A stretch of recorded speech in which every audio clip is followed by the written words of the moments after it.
5 का 4 क्वेश्चन कह रहा है निम्नलिखित बारंबारता बढ़न से मान ज्ञात करिए। नहीं, क्वेश्चन में दिया है वर्ग अंतराल ये दिया है 0 से 50, 50 से 100, 100 से 150 इस टाइप से दिया गया हुआ है। बारंबारता मतलब कि f भी दिया गया हुआ है 4, 10, 12, 10, 8, 6 इस तरह से, और कुल दे दिए हुए है 50।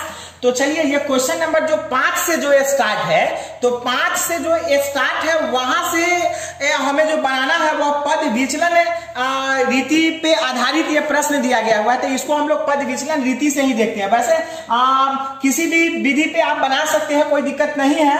और लेकिन हम लोग देखते हैं क्वेश्चन नंबर जो 5 का 4 है इसको पद विचलन विधि से ही हम लोग देखते हैं। तो पद विचलन विधि से हम लोग जानते हैं कि माध्य ए बराबर क्या होता है, A plus L into sigma F D dot by sigma F. ऐसा तो हम लोग जानते हैं फॉर्मूला।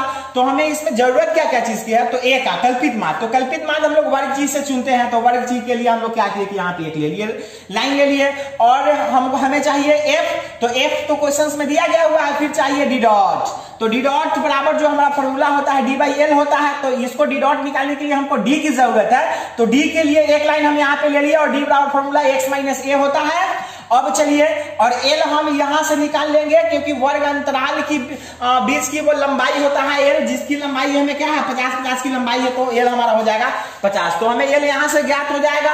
और डी डॉट, तो डी डॉट के लिए एक लाइन ले लिए, और फॉर्मूला में होता है सिग्मा एफ डी डॉट। तो सिग्मा जोड़ने का काम हो एफ डी डॉट, तो एफ डी डॉट के लिए एक लाइन हम यहाँ पे बना लिए। तो चलिए अब हम लोग देखते हैं और एक्स को ज्ञात करते हैं, मतलब कि वर्ग चीज को ज्ञात करते हैं। और वर्ग चीज एक्स बराबर हम लोग जानते हैं ए प्लस बी बाई 2 होता है, मतलब कि उच्च सीमा प्लस निम्न सीमा बटा 2 होता है। मतलब इस दोनों को जोड़ना है और 2 से डिवाइड करना है। तो 0 और 50 को जोड़ेंगे तो 50 होगा, और 50 को 2 से भाग देंगे तो क्या हमारा हो जाएगा 25 हो जाएगा। फिर 100 और 50 को जोड़ेंगे तो कितना हो जाएगा 150, और 150 में 2 से भाग देंगे तो कितना हो जाएगा 75। नहीं, फिर 150 और 100 को जोड़ेंगे तो 250 होगा, इसको 2 से भाग देंगे तो आ जाएगा 125। फिर 100 और 150 को जोड़ेंगे तो 350, और इसको जब हम लोग हाफ करेंगे मतलब कि आधा करेंगे तो क्या हो जाएगा 175 हो जाएगा।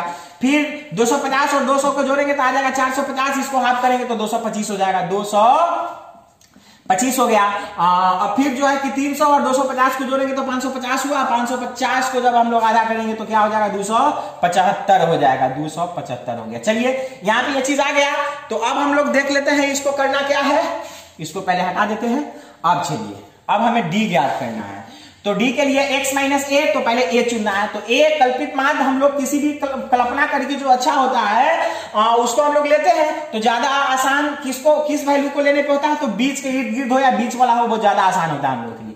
तो चलिए हम ले लेते हैं कितना 175 को कल्पित माध्य के रूप में हम लोग मान लेते हैं। वैसे इसमें से किसी भी को मान सकते हैं, और किसी भी को मान करके बनाएंगे तो हमारा आंसर सही आएगा और वो गलत नहीं होगा। लेकिन ज्यादा अच्छा होगा कि बीच वाला ले या बीच वाला के आसपास वाला वैल्यू को ले, तो बनाने में आसान होता है। इसलिए हम लोग 175 को ले लिए और एक जगह पे यहाँ पे लिख लिए 175 ताकि याद रहे ए बराबर 175। अब चलिए डी ज्ञात करना है। तो एक्स माइनस ए, तो एक्स यहाँ पे 25 है, 25 में से 175 को घटाएंगे तो माइनस में बच जाएगा 150।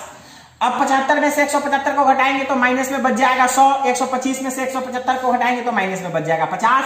175 में से 175 को घटाएंगे तो क्या बच जाएगा हमारे यहाँ पे 0 बच जाएगा। और 225 में से 175 को घटाएंगे तो प्लस में हो जाएगा 50। और 275 में से 175 को घटाएंगे तो प्लस में हो जाएगा हमारा यहाँ पे 100।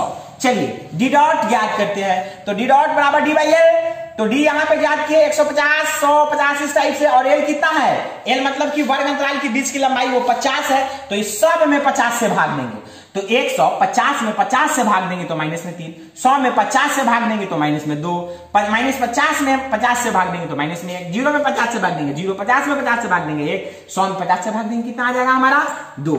चलिए ये देखने में इसी पे लंबा चौड़ा लगता है, लेकिन इतना चीज करने के बाद ये एकदम आसान हो जाता है। मतलब उस दोनों वाले रूल से ये आसान होता है। हाँ, थोड़ा देखने में ये लगता है कि थोड़ा सा टफ पड़ेगा, लेकिन ये टफ है नहीं। अब हमको ज्ञात करना है एफ डी डॉट।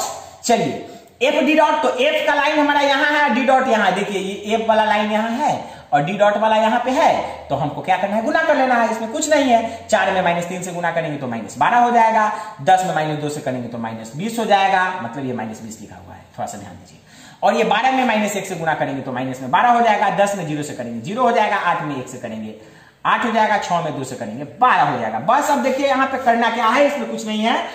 अब सिग्मा एफ डी डॉट ले लेते हैं। तो सिग्मा एफ डी डॉट मतलब सिग्मा एफ डी डॉट को जोड़ रहा है, सिग्मा का काम ही होता है जोड़ना। तो हम जोड़ लेते हैं। माइनस में 12, माइनस में 20, माइनस में 32 हुआ और माइनस में कितना हुआ ये माइनस में 12, तो माइनस में टोटल हो गया 44।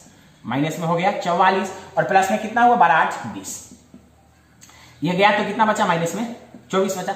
मतलब सिग्मा एफ डी डॉट बराबर सिग्मा एफ डी डॉट का वैल्यू जो आया वो कितना आया माइनस में 24 और कुल यहाँ पे यानी कि सिग्मा एफ जो दिया गया हुआ वो कितना दिया गया हुआ है 50। अब इसमें कुछ नहीं करना है, अब लिख लेना है माध्य बराबर देखिए यहाँ पे थोड़ा सा ध्यान दीजिए, माध्य ए बराबर और क्या हो गया यहाँ पे छोटा वाला ये मतलब कि कल्पित माध्य plus L into sigma F D dot by sigma F. देखिए इसमें कुछ नहीं है, इसमें अब ए को कितना लिए थे हम लोग 175 लिए थे ऊपर में, यहाँ देखिए यहाँ देखिए ए बराबर 175 लिए थे ना, 175 लिए थे। तो चलिए अब यहाँ पे थोड़ा सा ध्यान दीजिए, ए की जगह पे रख लेते हैं 175 और प्लस एल कितना है तो इसकी बीच की लंबाई कितना है 100 से 250, 250 से 300 मतलब सबके बीच की लंबाई कितना है 50 है ना, तो यहाँ पे डाल देंगे हम लोग 50 और ये गुण है सिग्मा एफ डी डॉट, तो सिग्मा एफ डी डॉट की वैल्यू कितना है माइनस में 24, तो माइनस में ले लेते हैं हम लोग यहाँ पे 24 और नीचे बट्टा सिग्मा एफ, तो सिग्मा एफ कितना है 50, तो यहाँ पे दे दिए 50। यहाँ पे देखिए कितना सिंपल है, 50 से 50 गया, यहाँ बच गया 175 और प्लस माइनस माइनस और ये 24 के कितना हो गया